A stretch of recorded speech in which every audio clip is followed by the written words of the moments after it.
faster than 1 minute 11 at Swartkops. However, here at Kyalami, that's a whole different ball game. So they work out from the pole time in qualifying a breakout time for each of the classes concerned all the way through. We go for class A, B, and C right now. A little bit later in the day, we're going to see class D and E come out with the super hatch category as well.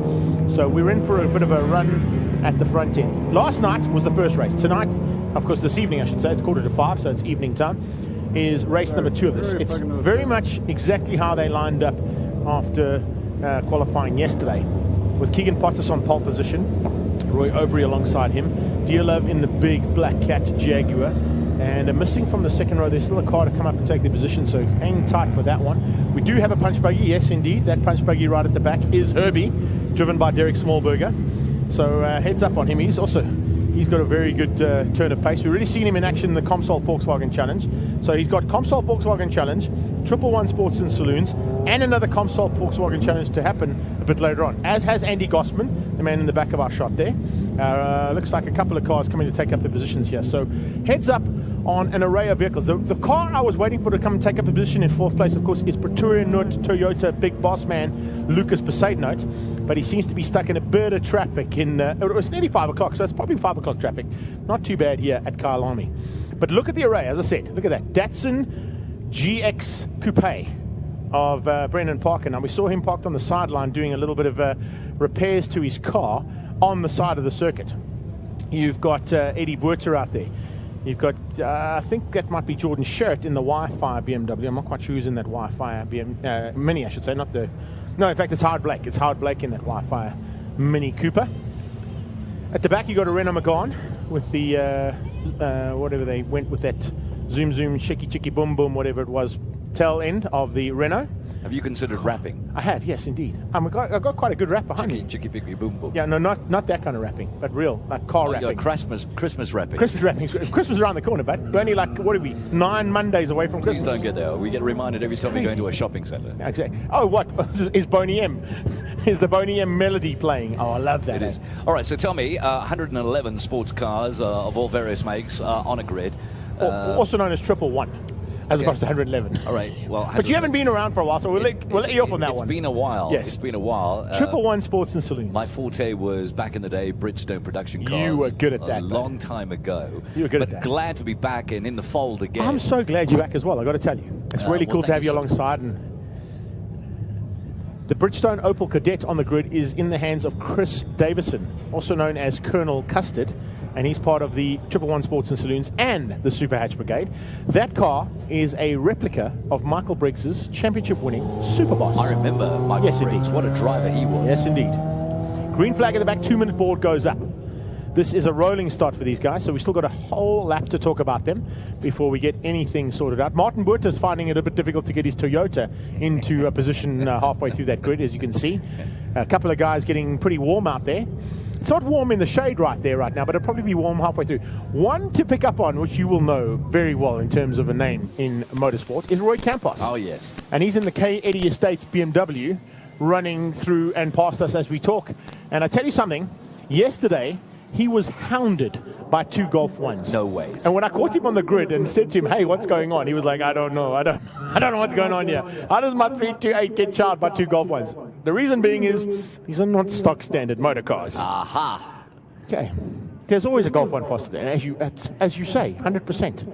But have a look at this field. There's an Alpha, a magnificent touring car-esque Alpha of Chad Wenzel. You've got very hot Hondas out there as well from the JDM tuning team. You've got the custom shop BMW halfway through the pack. The Tissot and Rizzoline BMW of On the Track Magazine's Vaughan Albidal. Question for you. Hit it. So what we see in terms of a pretty little motor car going around here at the moment doesn't necessarily mean you know exactly what's underneath the bonnet. No, exactly. They can put anything in these cars. The reason and the rule for this category, as I mentioned as you jumped in, 111 is 1 minute 11 at Swartkops. So if you go to 1 minute 11 at Swartkops, you can race in this. If you go quicker than 1 minute 11, goodbye. See you in G&H Transport Supercars or some other category. That's the rule.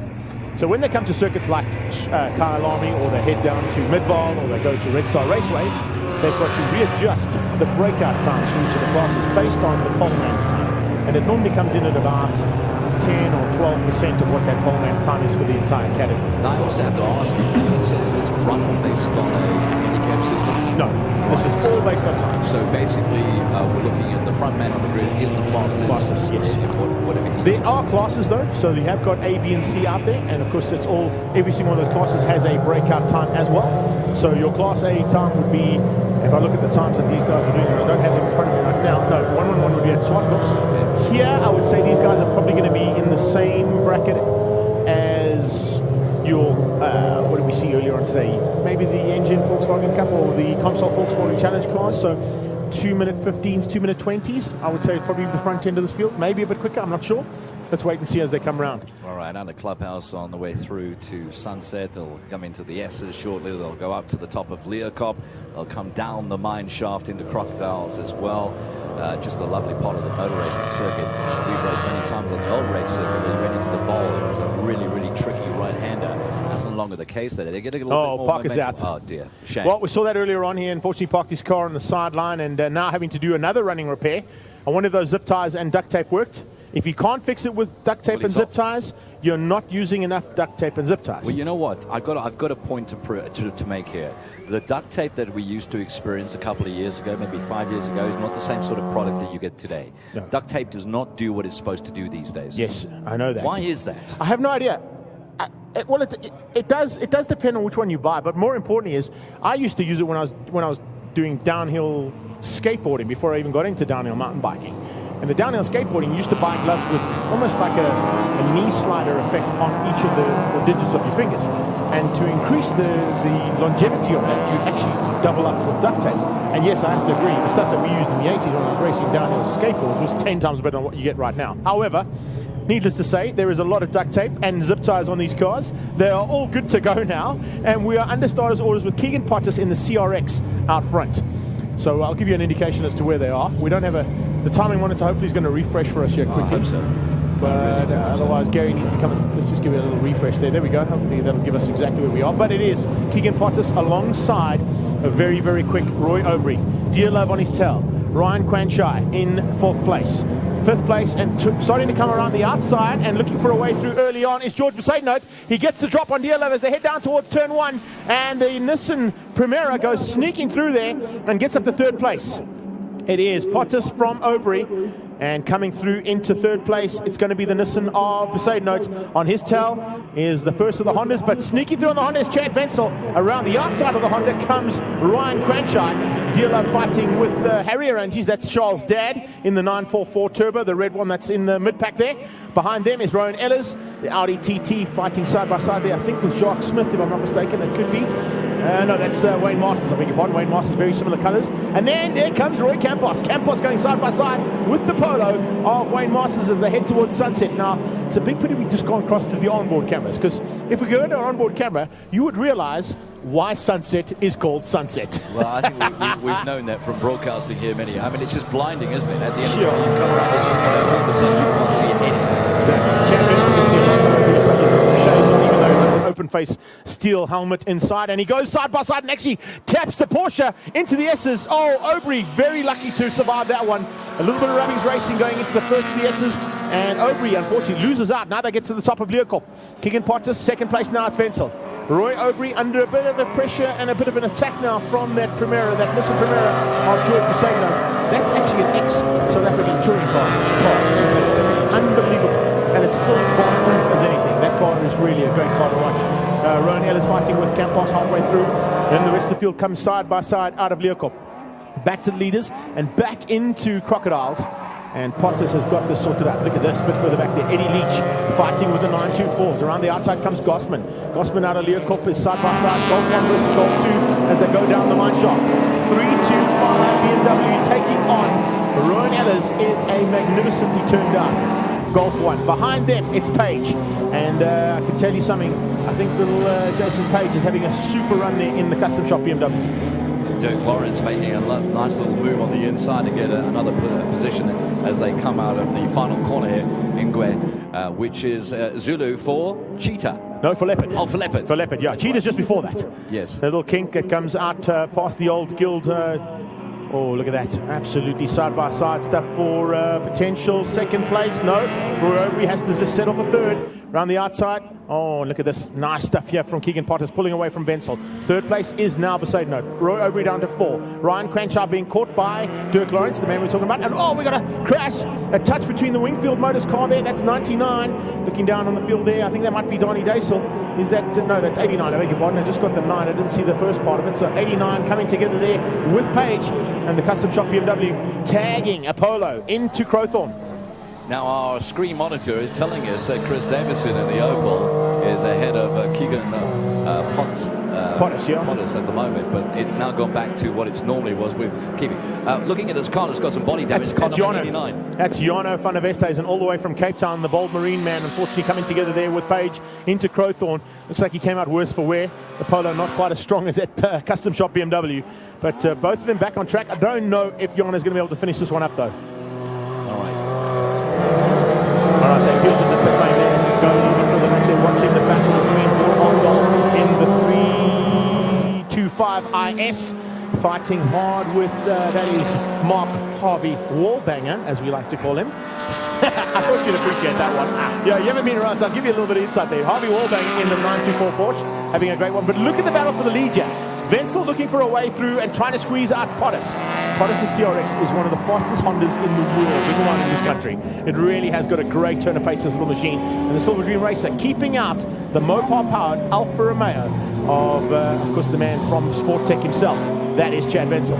It's all very well having all of that power under the motor as well, Greg, but you've got to have the suspension to go with it and also the braking capacity as well. So it's a finely tuned motor car that's just streaming along. And if you want to know who's leading in this out, well, I can tell you, the manufacturer is Honda, although it's not your normal everyday Honda you'd find on the showroom floor. Well, we've got a new lap record there from Keegan Potters with a 2:05.831, but a personal best of a 2:05.360, which means that he's going to go even quicker than what you've seen from the Honda out front. So already some pressure being applied. Parker on the sideline again. He's really having a dismal outing here for the second race of the weekend for 111 Sports and Saloons classes A, B, and C. A little bit further back there in the Audi TT, Derek Dearlove and Marius Jackson fighting hard. Then you've got Harry Arangis and Ellers.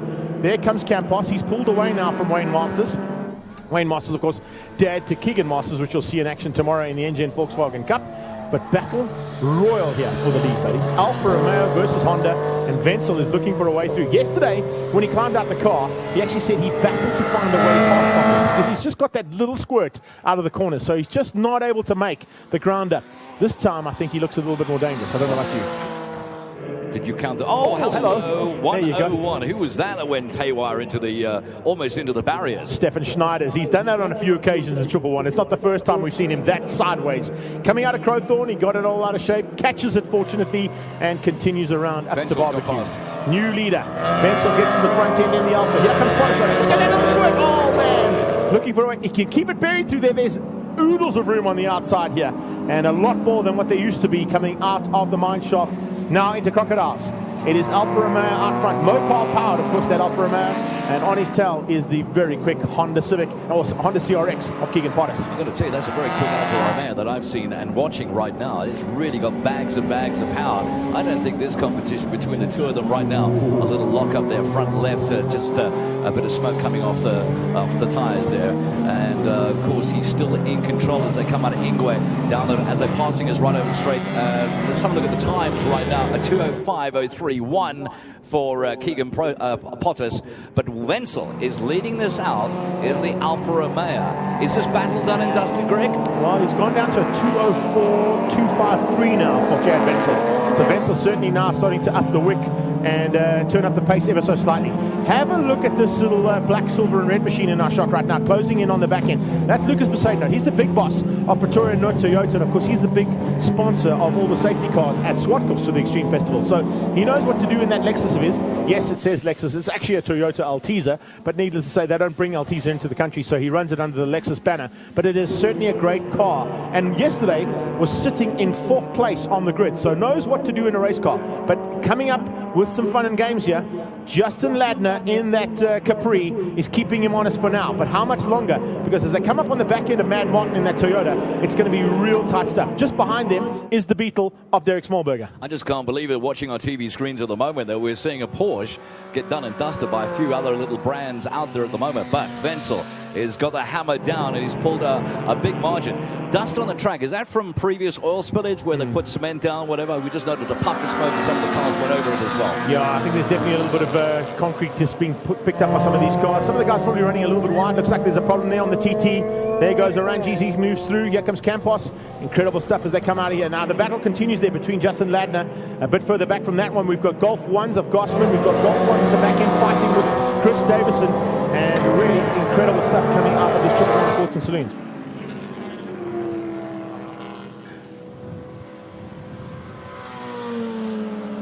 So as they head up towards Leeuwkop, there's a blown engine of some nature or a slower car. Something has got, okay, it's the TT. The Mega Surf TT there of car number 80, and that is a big, big pity for him because he was going so well. Sitting in the top 10, he's now going to fall back as Marius Jackson, and I think that could be very costly for him. There you go, the white flag is coming out to say that there's a slower car on the circuit, and warning all the other drivers that they're going to come up on a car that's definitely ailing and will probably be heading to pit lane. But he's got a long way to go because remember, he's not going to pull into this pit lane. He's still going to go right to the top to pit lane. So it might be better if that car is got white smoke and potentially dropping fluids to get him off the track. Roy Camper still in the BMW. Oh, there's one that's pulled over right now. That's the green. Just trying to get a number on that Brendan vehicle. Parker. Okay, Brendan Parker just pulled it over the side and managed to get the engine running again, it looked like. So that is the fourth time Brendan Parker's pulled to the sideline and fixed the car. How much duct tape and zip ties has he got in that car? All right, awesome stuff. What do they call those little penknives that you carry around with you, like a Leatherman?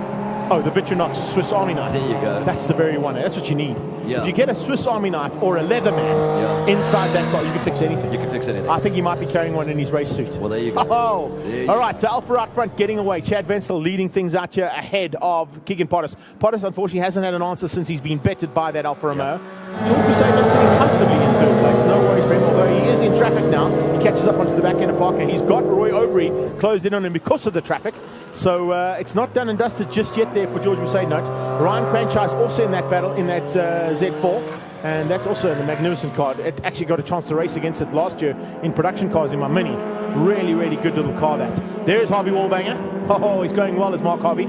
He's on the back end of the man who was the first Porsche to crash at Kyalami. That's a nice one to have, I suppose. I suppose I didn't shout that out too loud. It was definitely the first car to crash here, so we will definitely mention that. Dave Layson, I think, might be in a bit of trouble because there's certainly something falling out of the back end of that Boxster that he's in, the Martini Racing Boxster.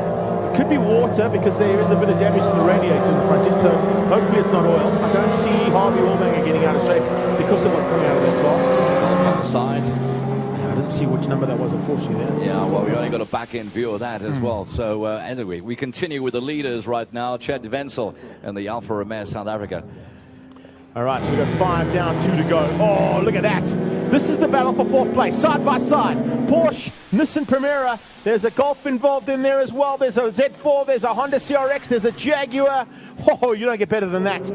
There are 6 cars fighting for 4th place there, and they're almost going to go 6 by 6 into Crowthorne. It's 3 by 3 for 5th at this stage. Z4 on the inside, 2 silver cars going at it. Can he squeeze through on Aubrey? Aubrey takes the wider line. There is enough space on the outside, and the exit of Crowthorne as they go through Yuxke to hang on, but only just to keep out Ryan Cranshaw and Besaid Note. Yeah, it's all a bit stuffy at this little middle pack battle we've got going on at the moment. There's no quarter-ass and there's none given at the moment. So, but who's going to come out tops here? Well, we're not looking at the leaders right now on our TV screens, but I'll tell you what, there's a battle royale going on here. BMW's in the mix, and you said there was another, Jeff Lambert.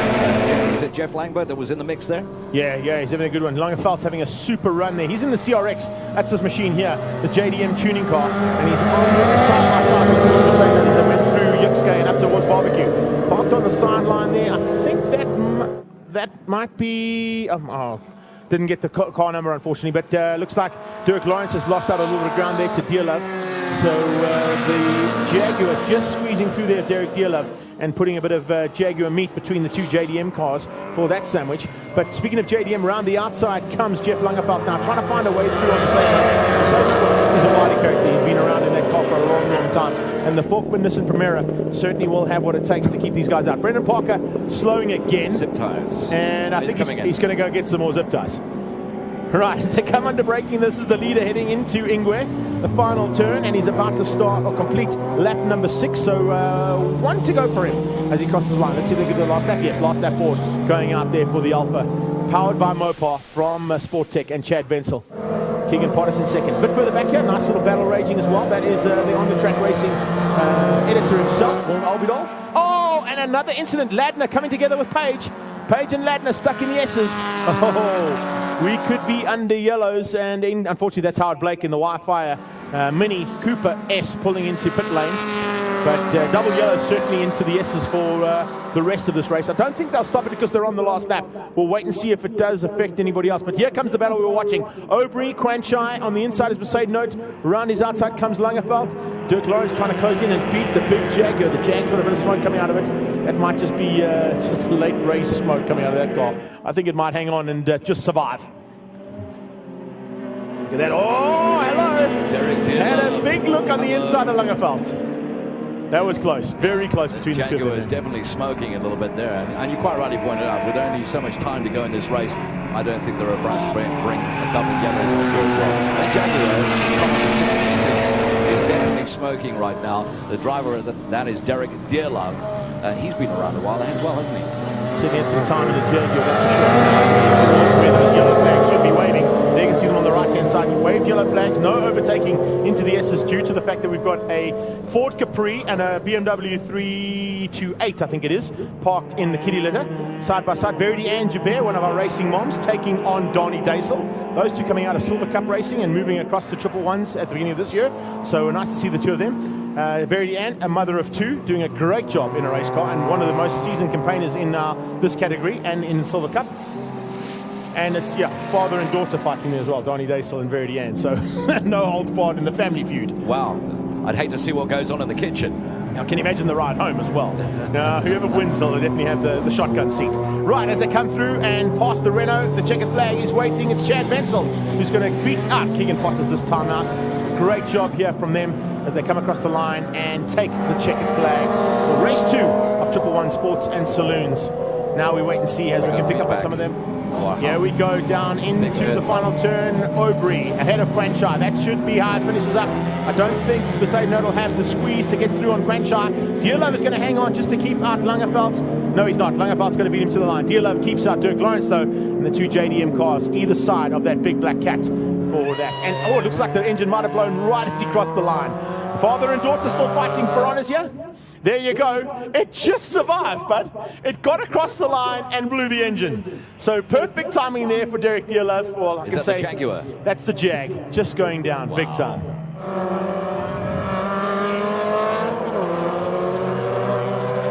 Zip ties and duct tape is not going to help that motor. No, thank you. I think there may be a call to Jaguar for a new engine. But so we're not done.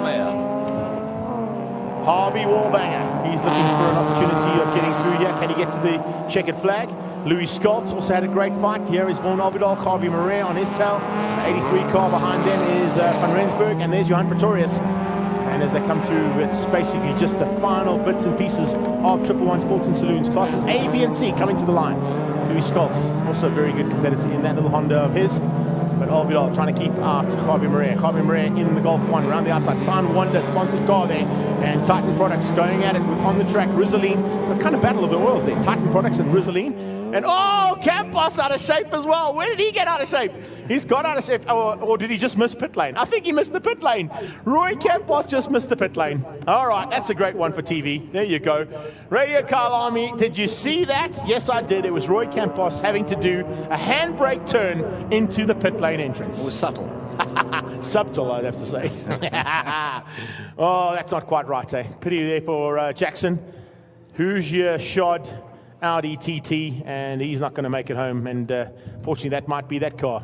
with a bit of work to be done. Right, that brings us to the end of Triple One Sports and Saloons. Let's give you back to our DJ for a little bit of music as we get ready for the next race of the day, which is two-wheeled action for the first time. Yeah, I think we might have to send a Mayday call out for the DJ, I think. Well, we've got a couple of guys who are stricken on circuit, so it could be a while before we get Silverton Bolt and Nut Challenge and sub-10s onto track.